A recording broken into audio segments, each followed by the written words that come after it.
Hi guys, welcome back to my channel.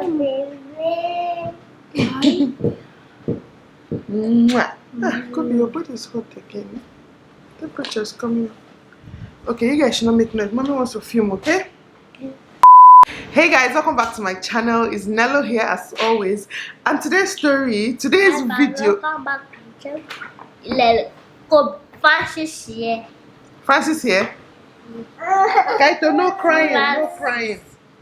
You guys, I don't know how this video is going to go today, but I just wanted to quickly sit down and oh wait, wait, let's start afresh. Hey guys, welcome back to my channel. It's Nelo here as always, and with me today is these two. And my name is Francis. Okay, and his name is Francis. You people cannot even see Kaito's head, but he's here, Sha. So I'm supposed to go out now, and I'm supposed to go to like Next and get some things for Adana. And Mommy, you are going with me. I'm going with you, yes. And these guys are coming with me. Uche is currently in the shower. So you guys, I wanted to quickly tell you guys. Oh God, if you talk, you will not go with mommy again. I want to go with you. Oh yeah, shh, don't talk. I want to buy something. Oh yeah, don't talk. So you go with mommy. Anyways, so you guys, yeah, basically as I was saying, this is the story of what happened after I gave birth to Adana, why we stayed a week in the hospital, and just everything that went down. Okay, so if you want to hear the story, please stay tuned.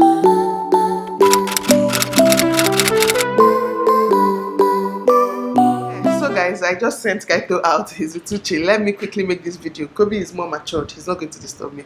Anyways, yeah, so I had Adana on the 1st of December. As you all know, well, not you all, as some of you know, I had on the 1st of December elective CS. If you've not seen that video, well, just check my channel. It's there somewhere. I always say I'll put it in the description, but I always forget sometimes. So, but it's out on my channel. So if you want to see that video, please watch it. It's just like 2 videos ago. Anyways, yeah, I had an elective CS. So when Adana came out, you know, she was fine, or I thought she was fine. Then the first thing that went wrong, it wasn't like something bad, is the day she was born, you know, when they just come out, they test their blood sugar and a bunch of things, I guess, and they realized that her blood sugar was low. To be honest, at that point, I didn't even have any idea. I was on drugs, like the pain meds and a bunch of things I was still on. Everything was a little bit blurry to me, to be honest.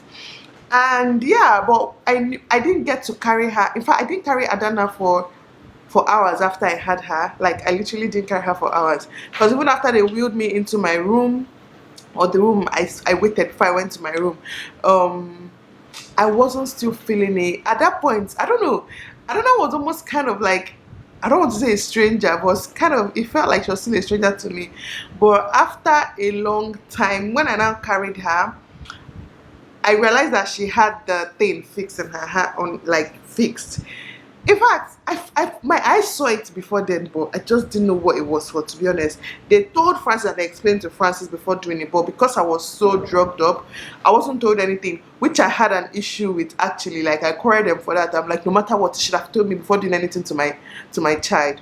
But what happened is her blood sugar was low, and yeah, they had to quickly like put her on the thing and give her glucose. You guys, medical people, what is that thing called? That thing that they put in your veins and give you injections from there, or drip, or whatever it is that you're receiving. Anyways, yeah, so they inserted it. So if you guys, I'm going to put some pictures on the screen of when she was born. Like, literally from there she was born, they put that thing in.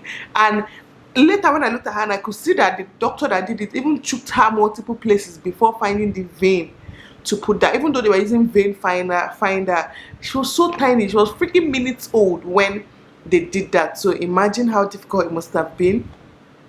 And yeah, so she had low blood sugar, so she had to take that for at least 2 days, which was still okay, because I was going to stay in the hospital 2 days anyways.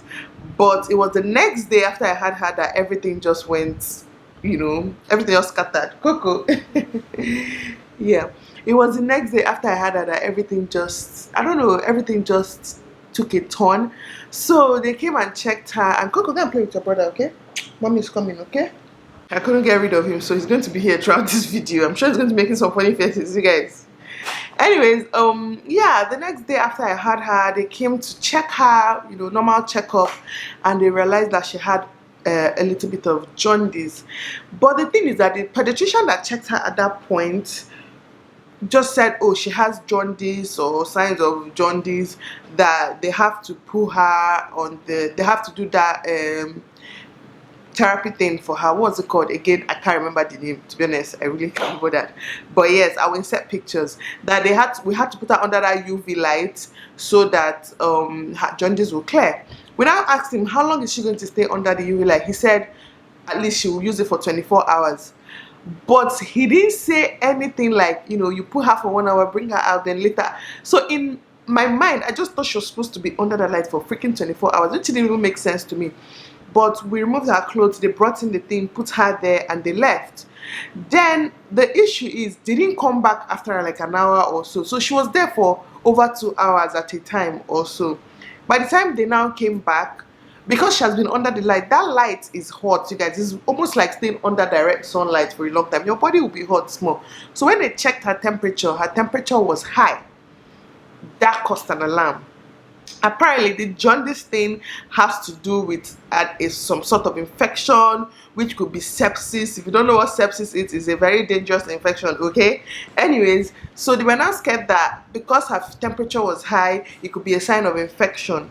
So they now had to take blood to run some tests, okay? This was the worst part of it all. You guys just know that they had to fill like 3 small containers, small to me, but for Adana it was huge, with blood, because they had to do different tests to make sure that everything was fine. So imagine they will tie her hand with something very tight, now choke the thing, and the blood is supposed to be dripping from it, but sometimes it won't flow well, so they will choke another part, tie another place, like her whole body needles, like they were tying things. And oh god, I had to leave the room when they did it. It took like over an hour for them to finish collecting that blood. That's how long it took. I had to leave the room. I couldn't take it.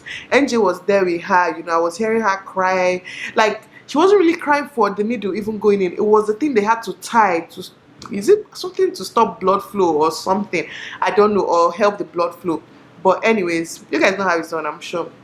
So after they took the blood, they ran the test. They had to rush it so that it would come out fast. And when it came out, it showed that something about her white blood cells or something. Again, I'm not a doctor.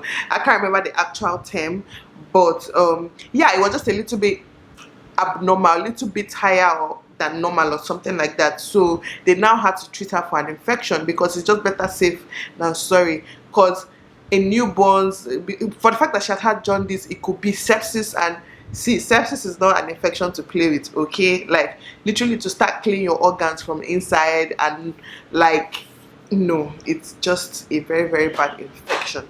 So they had to put her on antibiotics, okay? So they gave her the first dose. She was now on antibiotics. Then we asked the doctors, this antibiotics, does she need the, okay, they gave it to her through the thing she had already. We are like, do they have the oral? Can they give her the oral or something? The doctor that talked to us said yes, they could.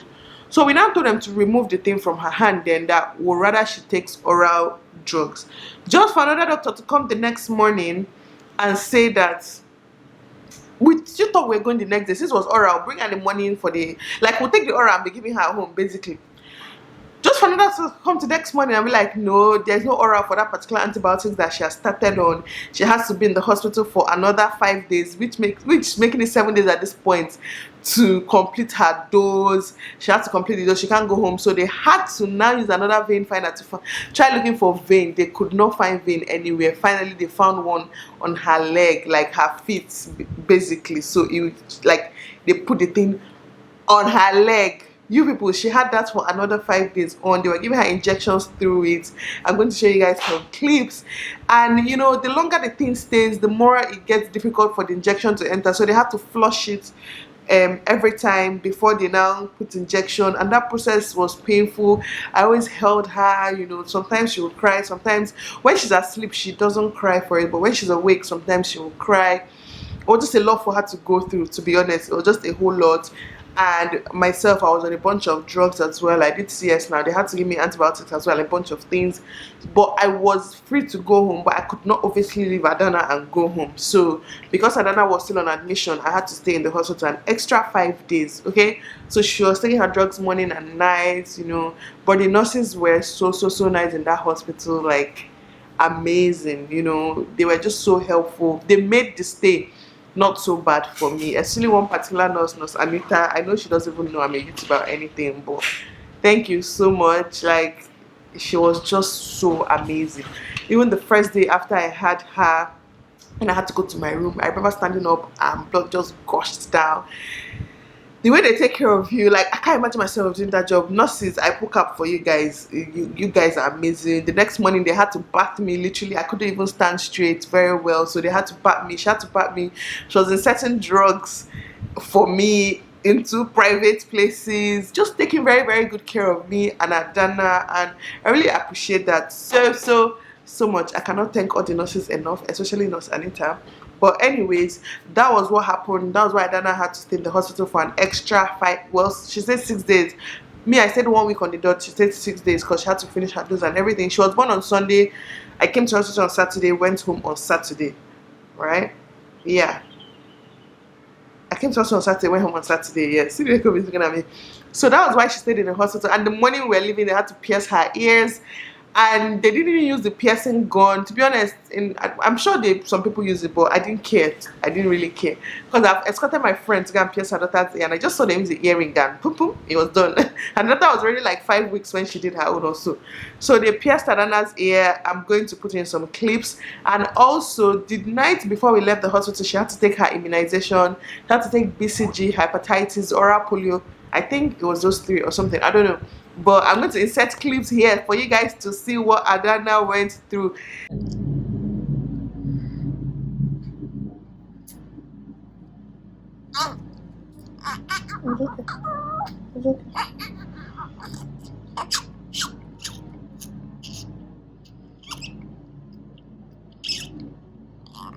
It's okay, baby.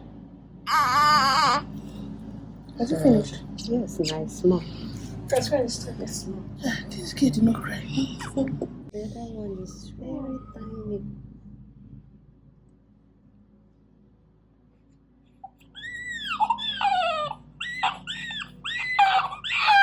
Very good. Very, you. Very good. Very,